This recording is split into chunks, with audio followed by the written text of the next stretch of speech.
I can assure you, like a good magician, I'm not a magician. But if I was going to play a trick, I would do something over here while you never saw the trick. So any distraction that comes along, people look, whoa, look over here, what's happening? It's so outrageous.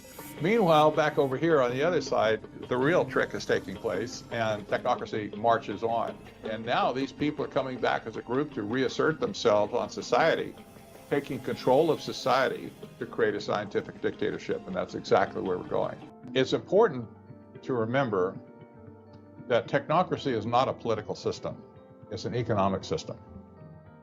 We know that they captivated us on a local basis, but they have infiltrated every single community on the planet. They're into Europe, little towns and burgs and villages. They're into Africa, they're into South America, they're into Central Mexico, they're into Canada, they're in the United States. In every single city and town in America, you'll find sustainable development. This is an economic system, it's not a political system.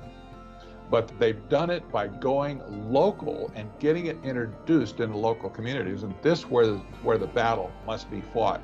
But basically we're saying to people, get it in your head, we will not comply. That's it.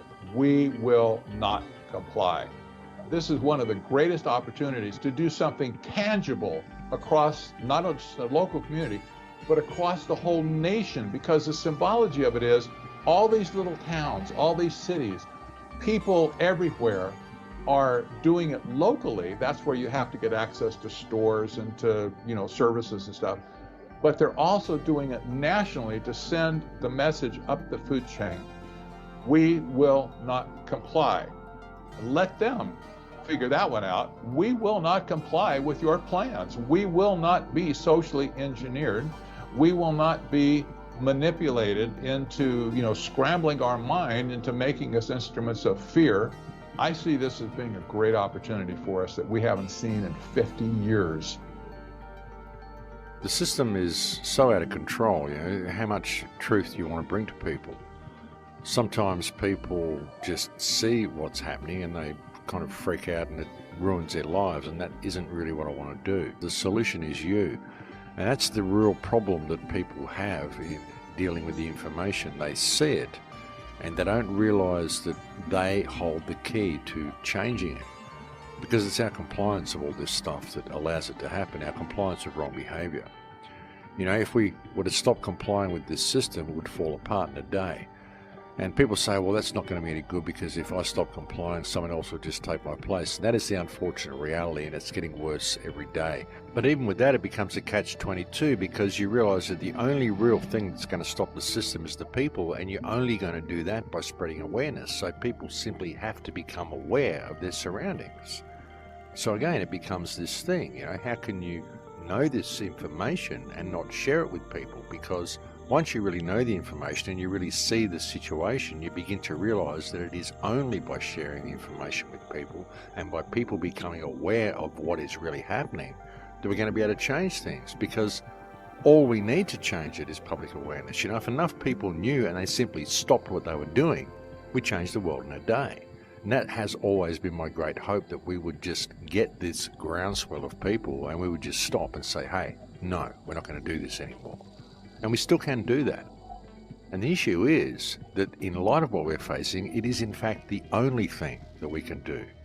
There's no movement, there's no groundswell, there's no petition you can form, there's nothing you can really do, there's no one you can go to battle with to change things. You simply have to stop complying with what is happening. The system is held up completely by the people's belief that authority is real and that the system is real. They're all working together, folks. It's all one big puppet show, and it's all leading towards the same direction in every single country on Earth. The problem is people just don't realize this, and even many of the politicians that work within the system don't realize it either.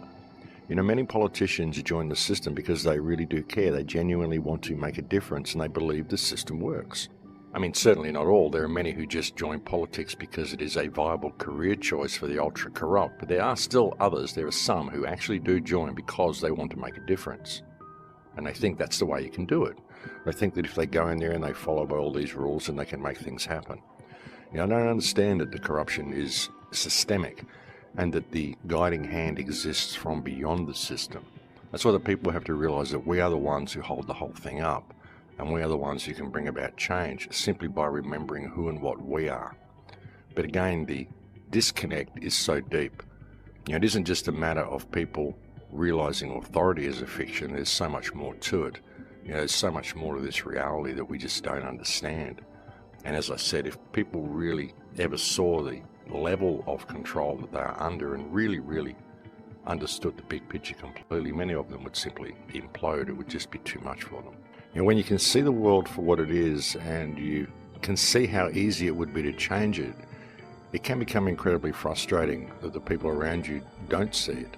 But like I said, the control is so deep, the matrix is so thick, the reality that we live in is so illusional to such a degree that you really have to wonder whether people are ready to see the truth, because the truth is so vastly different from what they believe reality is, and it's such a shock for people.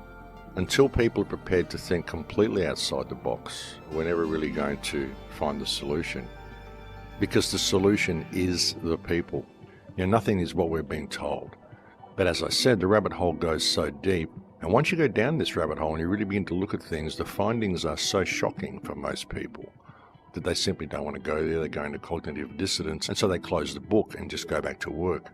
That's the unfortunate reality that we're in. We're in a world where people measure each moment by the amount of pleasure they get from that moment. And so when you start bringing them uncomfortable information and they begin to realize that reality is not what they thought it was, it becomes very, very confrontational, and they can sometimes have some type of a mental implosion. It's almost like Neo coming out of the machine and realizing that the world was not what he thought it was. It's very much like that, folks, and that's the unfortunate reality of what we're facing. But hey, if we persevere, I still think we can find a way through it. One of the most difficult things for people seems to be maintaining their confidence levels. And really, when you look at it, folks, we're up against a pretty big machine, so how confident were you any time? How confident was I any time? I have a great faith in the human spirit, and I believe that whatever happens, we will get through it. I don't know whether we will ever change the world into what we want it to be, but I believe that our spirit will endure and we will get through whatever it is that's coming, and we will come out the other side okay. I think that everything that we were and everything that we are still exists in our memory.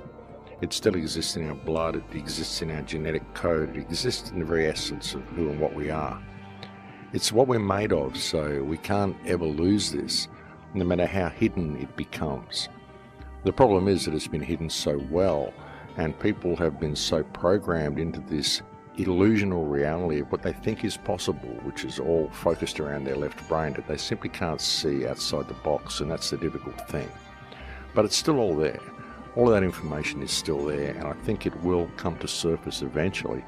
And it will come to the surface in most people's minds. Maybe not all, but it will come to the surface in enough minds for us to be able to make a change. Whatever it's going to be, whatever the world's going to look like when we get through this period, I think we will endure, and our spirit will endure, and whatever mankind looks like at that time and whatever state we're in, we will eventually get back to what we once were. The important thing is to realize that it's us who's making the decision, and to make sure that we are the ones making the decision and not those people who are controlling things at the moment. Because that's the unfortunate reality, folks, is no matter how much we think we are in control of our lives, at this present time, we're simply not, and it's about time we put ourselves in the driver's seat. All the world is a stage, ladies and gentlemen. I've said it so much, and it is so true. And every time we think we've found a way out of this system, they come along and they turn it back against us, and they turn it into something else, something that it wasn't ever supposed to be. They're very good at it, and there's every chance that they will attempt this with whatever plan anybody puts into place. So what we need to do is be diligent. We need to pay attention. We need to look at the bigger picture in all of this.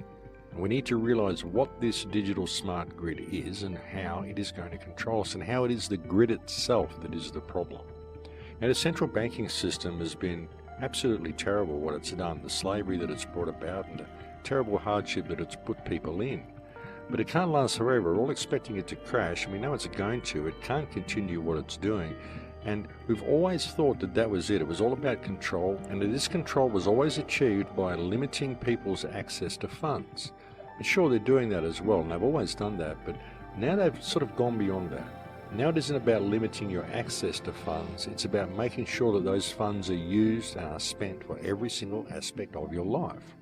Normal things that you took for granted will now cost you money. Normal things that you may think you were paying for before, but you really weren't. Now you will be paying for. It's all about control, folks. It's always been about control, and all the world is a stage. And when we try to make these changes, they always come in and nip it in the bud, and very often they get away with it. But we have an opportunity to keep it going in the direction we want it to go by simply being aware of how these things can be controlled, how they can be manipulated, and being open to the possibility that someone is trying to change it and someone is working to manipulate it, because most certainly they are. And we should never forget that. We must always be diligent in all of these plans that we put forth and make sure they don't get steered in a direction we don't want them to go.